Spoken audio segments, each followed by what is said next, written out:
That was the mother of a surviving victim of the Cody Lot attacks, which injured one 13-year-old and ultimately killed another 13-year-old.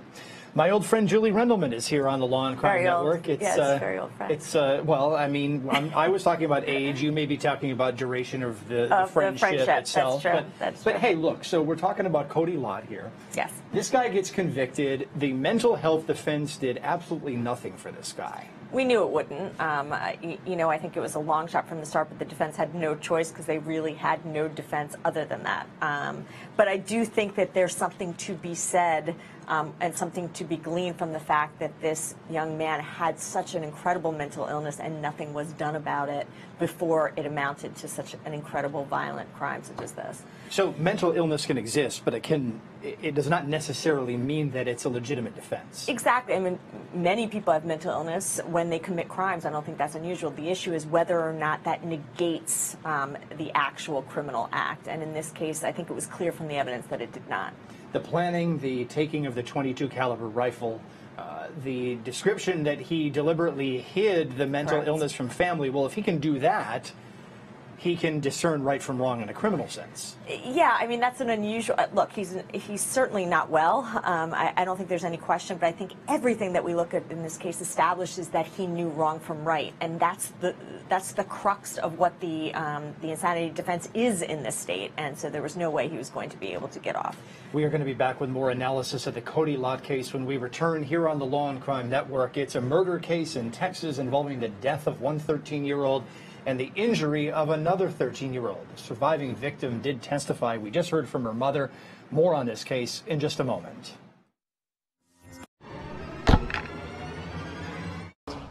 We are listening to testimony from paramedics in the Jason Van Dyke case, the case of a former Chicago police officer who's facing murder charges related to his shooting and killing of a 17-year-old named Laquan McDonald.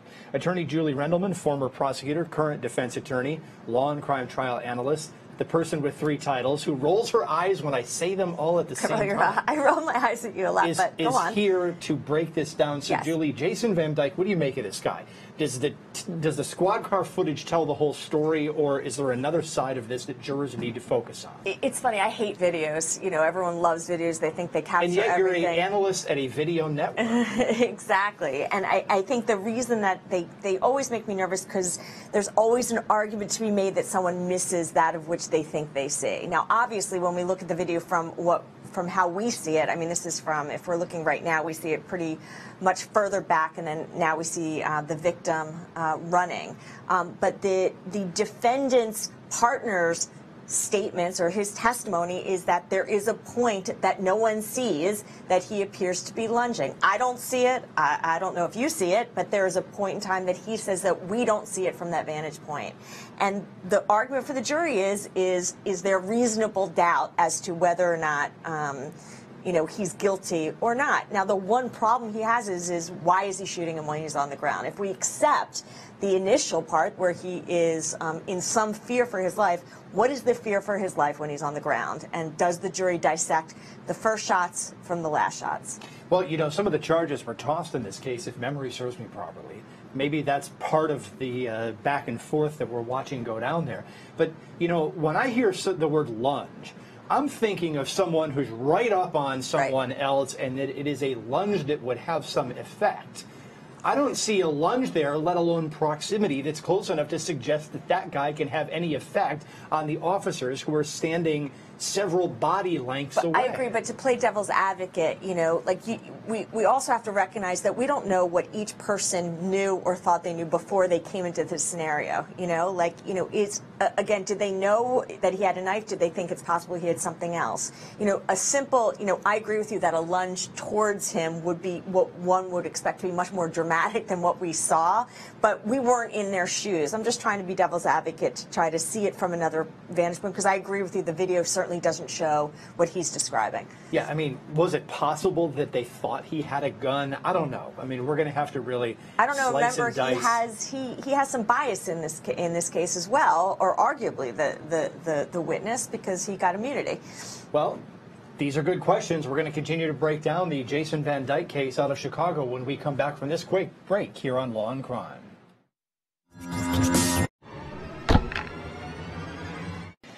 And we just watched Brad Fields, a Michigan defendant, get convicted of all charges related to the death, child abuse, and torture of 4-year-old Gabby Barrett. Julie Rendelman, this was not a surprise. The state's case was strong.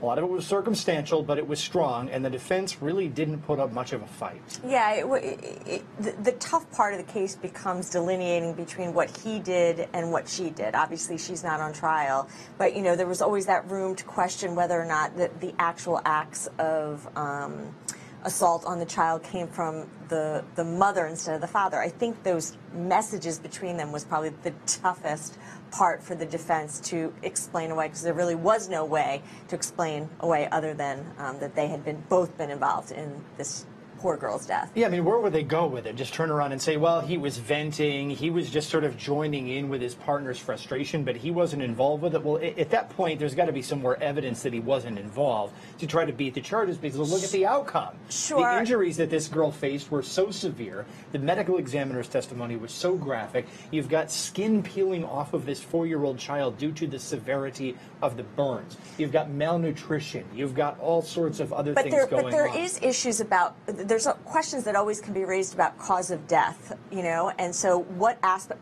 by the way, this is horrifying, but the question is if the defense were able to show, or if the prosecution couldn't show, that the defendant was there during those actions which actually caused her death, and they may have a shot at least getting off of the top count. That didn't happen, though. Ultimately, this was a conviction across the board here for Fields, and he just basically sat there and took it the way he did a lot of the rest of the time. He was rolling his eyes during some of the closing arguments, though. Right. Is there anything to make of that? I guess I should say. No, I mean, you know, I don't think there's anything to make of it. I mean, obviously, this is a man who certainly should never have had a child. I don't think there's any question about that. And I think that he's not probably surprised about the outcome of this case. And I'm sure the defense made it clear to him that the case, at least the facts, were pretty overwhelming against him. Yeah, I mean, we're going to wait for sentencing in this case. That's going to come up on October 9th in the Brad Fields conviction, which we just had come down live here on the Law&Crime Network. Guilty across the board. There were a series of charges here. I'll read them back to you. Guilty on felony murder, guilty on second-degree murder, guilty on child abuse, guilty on torture, and then guilty on 2 additional counts, counts 5 and 6, for conspiracy to commit child abuse. Those are the charges. This was a conviction across the board for Michigan authorities prosecuting Brad Fields on charges that he tortured, abused, scalded, and ultimately resulted in the death of 4-year-old victim Gabby Barrett, who was the daughter of his girlfriend at the time. The girlfriend is facing a separate trial that's coming up at some point in the future. We will wait and see how her defense rolls along, but again, sentencing for Brad Fields will occur on October 9th. Let's switch back now to the Jason Van Dyke case in Chicago. This is the case of the Chicago police officer who is facing charges that he murdered a 17-year-old suspect named Laquan McDonald. The suspect, the officer said, was lunging toward him with a knife. But, as we've been saying all along, the squad car footage, which was released before trial, tells a very different story. Does the video tell the whole story, though? Some of the fellow officers said that it does not. We're going to listen now to one of the medical examiners on the stand in the Jason Van Dyke case. That's next on Law and Crime. Welcome back to Law and Crime. It's been a busy afternoon with the number of cases we have been following. We had guilty verdicts in the Cody Lott case out of Texas, a guilty verdict in the Brad Field case out of Michigan. We are going to continue looking at the Laquan McDonald murder in the Chicago area, where a former Chicago police officer is facing charges related to that death of that 17-year-old there. First, though, let's get you caught up to speed on some of the top crime headlines of the day. Here are today's top crime stories trending on lawandcrime.com and across the country. Christian Rivera, the suspect accused of killing University of Iowa student Molly Tibbetts, pleaded not guilty to murder charges. Rivera, an undocumented Mexican national, reportedly killed Tibbetts before hiding her body in a secluded location. Molly Tibbetts went missing in July, and her body was discovered after Rivera told authorities her location. Rivera faces life in prison if convicted of first-degree murder, and his trial is scheduled for April 16th of next year. The Tennessee girl, abducted by her former teacher for 38 days, sat down to discuss the ordeal in her first on-air interview. Elizabeth Thomas was 15 years old when she was reportedly abducted by her former health sciences teacher, 52-year-old Tad Cummings. Authorities discovered the pair living in a shack deep inside a wooded area in Northern California. During the interview, Thomas recounted the first inappropriate interaction she had with Cummings. Whenever he first kissed me, that was whenever I realized this is getting too far. How did he make that move? He grabbed my face. In his classroom? Yes. Cummings pleaded guilty to kidnapping charges. A judge in California dismissed part of actress Ashley Judd's lawsuit against disgraced Hollywood producer Harvey Weinstein. Judd can still move forward with the lawsuit, but the judge dismissed her sexual harassment claim. Weinstein has been accused by 80 women, including A-list actresses such as Judd, of sexual misconduct. Prosecutors in Los Angeles currently have 5 open cases against Weinstein. The allegations against Weinstein helped launch the hashtag #MeToo movement on social media, encouraging victims to tell their stories of sexual harassment and abuse. Weinstein is also under investigation in New York and London for alleged sex crimes. Those were today's top crime stories. I'm Anthony Velez for Law and Crime. Let's talk quickly about the Harvey Weinstein case. Julie Rendelman, attorney, along with me now. So what do you make of the dismissal of some of the charges and the keeping of some of the others? With regards to Weinstein? Yeah. It's not unusual for something like that to happen. I mean, it happens all the time. I don't think it changes anything, in terms of what the end result is going to be. But certainly I'm sure that they would rather be able to keep all the charges. I mean, it narrows the focus as the case moves forward. So, look, we're going to continue our review now of the Chicago officer murder trial. The accusation that Jason Van Dyke shot and killed a 17-year-old suspect whom he was approaching. The officer said that the suspect was lunging at him with a knife, but of course the squad car footage tells a different story. This is testimony from earlier in this case from Officer Joseph McElliott, who was on the stand previously. Talk about a difference in responses there. That officer testifying that he was talking about pulling out a taser and telling the subject to calm down, warning other officers that the subject may have a knife. Julie Rendelman, why is it that these guys seem to be keeping cool heads, and then the officer who's facing murder charges here is accused of just pulling out his gun and pulling the trigger multiple times? Well, I mean, that's a question for the jury to answer. I mean, the argument is no one's in the exact vantage point that this specific defendant is at the moment that he gets out of the vehicle. And I think part of the problem is, or the biggest problem that the defense has, is the fact that no one else reacted the way he did. And I think that, again, that's going to be the biggest problem and the hurdle for the defense to overcome, which I'm not sure they'll be able to. Again, I think that the question, at least for me, becomes, even if you accept for a moment that there may have been some concern for his safety such that he was able to fire those first couple shots, you must separate the shots when this young man is standing versus the shots when this young man is on the ground, because there seems to be no plausible explanation why he needed to continue to fire. That's a valid point. We're going to listen to some more officer testimony in the Jason Van Dyke case, the case of a former Chicago police officer accused of murdering a 17-year-old subject who he claimed was lunging towards him, an officer, with a knife. The footage we just saw tells a different story. This is Officer Dora Fontaine of the Chicago Police Department. This officer painting yet a different picture of what happened the night that Laquan McDonald was shot and killed by a fellow officer who's now facing murder charges in a trial that's underway in Chicago. Julie Rendelman, here we have this officer saying, I saw a knife. The victim, the man who ultimately became a victim, didn't lunge, didn't make any threatening moves, didn't try to attack anybody. This is exactly the line of questioning that prosecutors need to get out of some of these other officers. I agree with you. And again, I don't want to reiterate what we said is, look, we have a video, and the video plays out pretty clearly what transpired at the moments when this young man was shot. And so it's hard for anyone else to kind of go against what that video shows. Now, again, were we in the position where the defendant was? No, because the vantage point we have is from behind the young man as he's walking, at least in the direction of them, and then veering off. So is there wiggle room for the defendant to say, oh, you missed that one area of which I felt fear for my life? Sure, but these witnesses are certainly not helping him.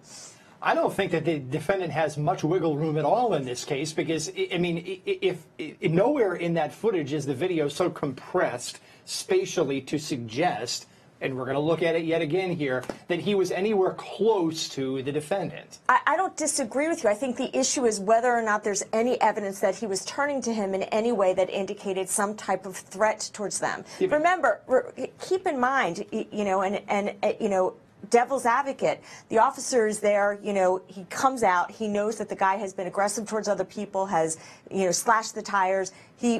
Our understanding believes he has a knife. We don't know if he thought he had something else. And so, again, I'm just trying to be open-minded because that's kind of where we are at this stage. We haven't heard from the defendant. The defense is going to pick up on Monday in the Jason Van Dyke murder case out of Chicago, the case of that officer who is now off the force, who is facing murder charges related to that shooting of 17-year-old Laquan McDonald. We've watched the recording time and time again. You make your own decision. We're trying to break it down as best we can from here. We're going to take a quick break here on the Law and Crime Network. We will be back with more in the Jason Van Dyke case when we return.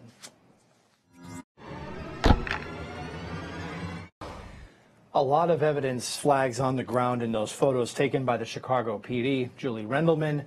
One thing that's going to be really, really tough for the defense is the number of shots fired here. Yeah, I mean, not only the number of shots fired, but the number of shots fired that actually hit him, which seems to be all, or if not almost all of them. Which, again, I mean, you know, the defendant is going to have, or the defense is going to have a very, very tough time with this jury explaining away. Because remember, they have to explain away pretty much each shot. They have to explain why each shot was necessary in order to protect the defendant. I'm not sure that they can do that. Yeah, this is going to be an uphill battle once the defense gets the case. This case has rested for the week. The state rested. They're going to be off tomorrow. The defense is expected to come back on Monday and begin presenting its case in chief. Now, let's listen to some testimony from an ER nurse who treated the victim. Things are getting pretty testy in that examination of the witness there. And Julie Rendelman, we're trying to sit and make sense of exactly where they're going with that. Why drill the nurse as to the nurse's expertise in a fashion like that? Is there any guess that you have? I haven't caught it yet.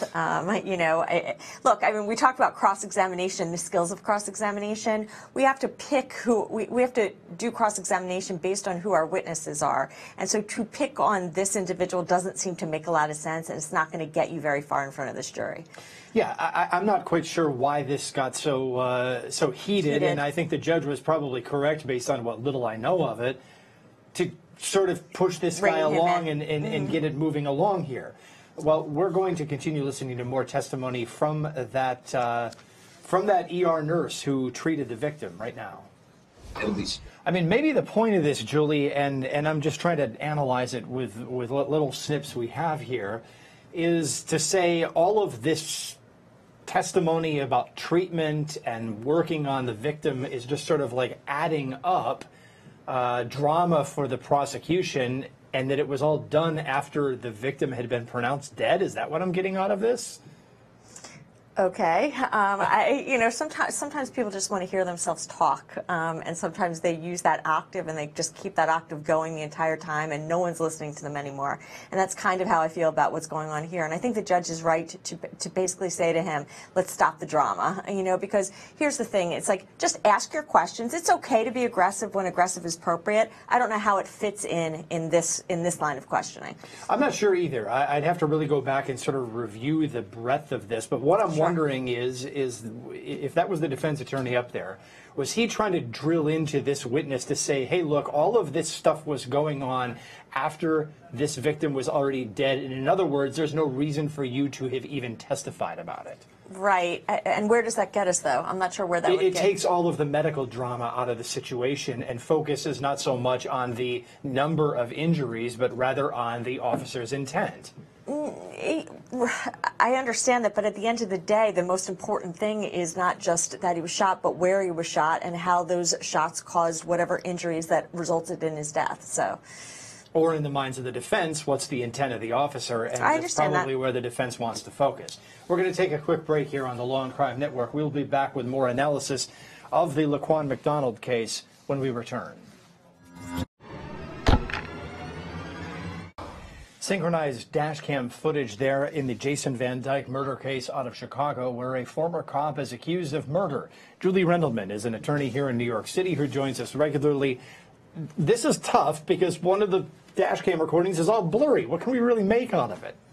Well, we can't make anything out of it. I think unfortunately, we're left with the dash cam, or the one that sees the most. Which, by the way, just so we're clear, the one that we have seems to see everything. So I'm not sure that we need anything else other than that dash cam. I mean, maybe it shows a little bit more of one of the officers and whatnot, but they didn't really link it all together to say, okay, look, this is the defendant, these are the other officers who either did testify or are about to testify about what they saw, because it does, even though it's blurry, it does sort of pinpoint where a couple of shadowy people are standing, and those people are the other officers. Right. Yeah. Again, I think, I've watched this video a million times, and the only difference in the trials is they slowed it down a little bit, but I don't even think you need to slow it down in order to effectively see it.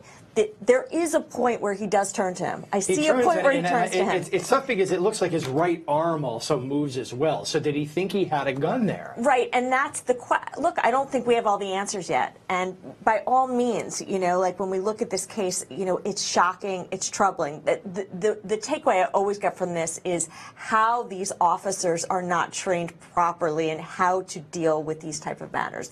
It always blows my mind that the officers are not all on the same page as to how to handle this. But there are questions. In what sense? Is it because one of the officers pulled a taser and the other pulled a gun? Well, because there was discussions beforehand about pulling the taser. I think that, look, no one can step into the shoes of an officer who goes out every day and every night and puts himself in danger. Like, we accept that to be true.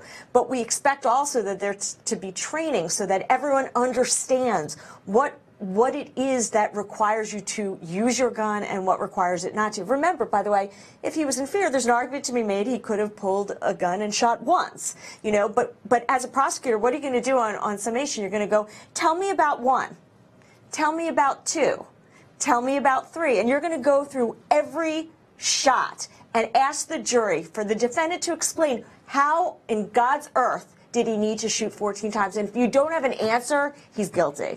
And that's how do you shoot 14 times and have an explanation for it?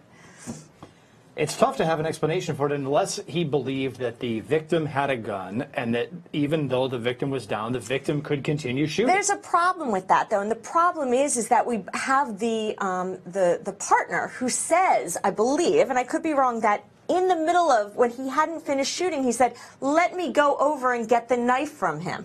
And so if that's true, if we accept that to be true, then now we have someone right next to him who doesn't believe he has a gun. And so it starts to question whether or not he reasonably is in fear for his life at that point. Well, we're going to continue listening to testimony now in the Jason Van Dyke murder case from Chicago. This is a forensic video examiner with the FBI. Testimony there from a forensic video examiner with the FBI. And Julie, basically what I got out of that is, okay, one of the recordings doesn't show as much as the other. We know that. But it all goes back to what we were talking about before, and that's the training. Why did this officer believe that he had to pull out the gun and fire the number of bullets that he fired?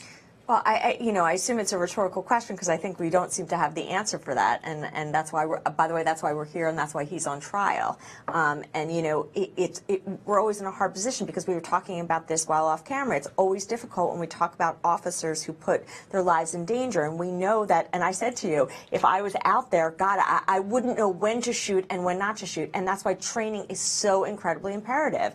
And did he not have training? Was he just the guy who just wanted to shoot? I don't know. We're going to hear more, and so I'm trying to try to hold my opinion until we do hear more. But obviously, anyone who's going to see this video is going to be troubled by the amount of shots and the fact that the defendant does not appear at any time to go over to the defendant or his partner. No court tomorrow in this case. The defense is expected to present its case in chief on Monday. Of course, they don't have to, but here we're hearing that they're going to. Is this a case, like many other officer-involved shootings, that are ripe for the officer himself to take the stand? I think he has to take the stand. I think the jury has to hear from him and understand what he was feeling at the moments that he fired the shots, because if not, they're not going to ever understand why those 14 shots were fired. And it's going to be ripe for a prosecutor to just cross-examine him on every single one of those shots fired. But if Correct. he doesn't get up there, jurors might be left guessing. This will be a tricky decision for the defense to make. We'll be back with more analysis of the Jason Van Dyke murder case in Chicago when we return from this quick break here on the Law and Crime Network.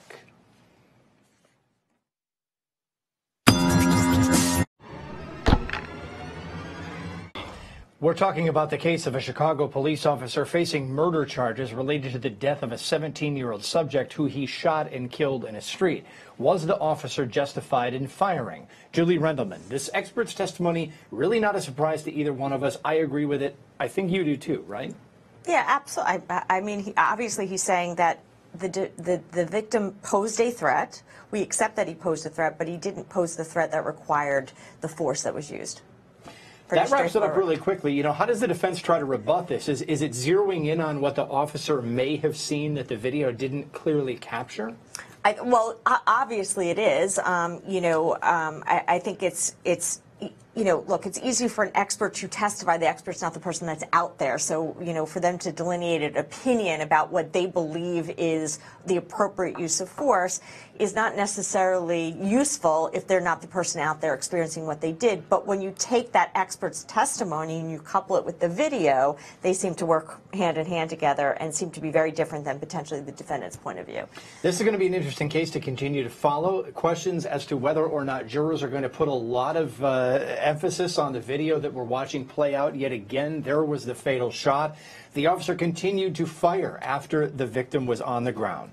Julie Rendelman, want to thank you a lot for joining us today. It's good to see you. It's been way too long. Thank you. Thank you. Okay, a recap of the cases that we're following here at Law and Crime. The Jason Van Dyke case that we've been talking about picks up with more live testimony on Monday. We are waiting to see how things are going to roll out in that case. That's going to come back on Monday with the defense case in chief. The Liggins case in Iowa is still in jury deliberations. We're monitoring that for a verdict. Guilty verdict against Cody Lott in Texas late last night, and another guilty verdict in the Brad Fields case in Michigan. That came down not too long ago today. It's the end of the broadcast today. This is Aaron Keller. Have a good evening. We'll see you back here tomorrow morning.